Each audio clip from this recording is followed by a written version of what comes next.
میں تو 2024 کے بعد سے یہ کہتا رہا ہوں کہ فوراً ہی الیکشن کے بعد مذاکرات ہوئے تھے،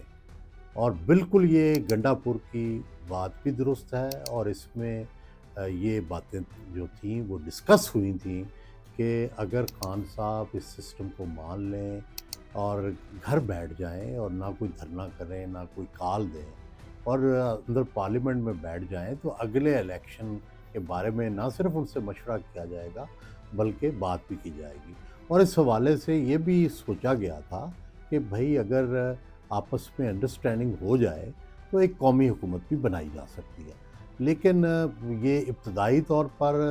خان صاحب حوصلہ افزائی کرتے رہے گنڈا پور صاحب کی، اور گنڈا پور صاحب اسی بیہاف پر مذاکرات کرتے رہے، لیکن جب وہ فائنلی وہاں گئے تو جیل میں موجود اس وقت جو ان کے ساتھی تھے انہوں نے مجھے یہ بتایا کہ خان صاحب نے اس کو بہت ڈانٹا، بلکہ اس کے پیچھے جو ہے اس کو مارنے کی کوشش کی، یا بھاگے یا بہت برا منایا۔ اور یہ باتیں میں کئی دفعہ لکھ چکا ہوں، کئی دفعہ کہہ چکا ہوں، یہ اب اس کی ایک تصدیق ہو رہی ہے۔ اور دوسری ایک سنجیدہ کوشش وہ ہوئی جب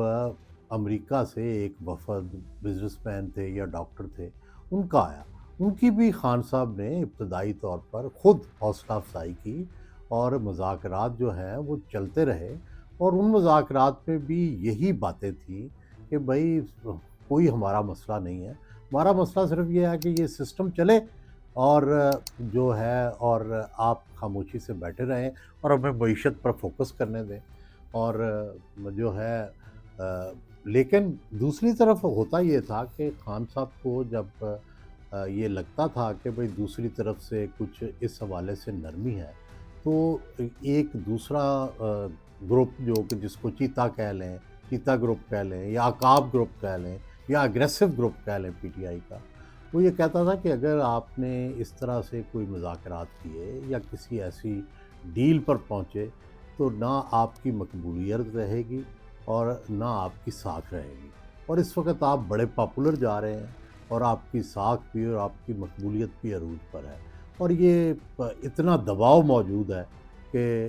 اس کے آگے بالآخر سسٹم نے جھک جانا ہے۔ یہ وہ وجہ تھی جس کی وجہ سے نہ کوئی مذاکرات کامیاب ہوئے، سیریس تو کوئی ڈیل کی میرا خیال ہے کبھی بات نہیں ہوئی، ابھی ابتدائی مذاکرات تھے، اور ان مذاکرات پر ہی چونکہ اختلاف ہوا تو اس لیے وہ بیل منڈے نہیں چڑھی۔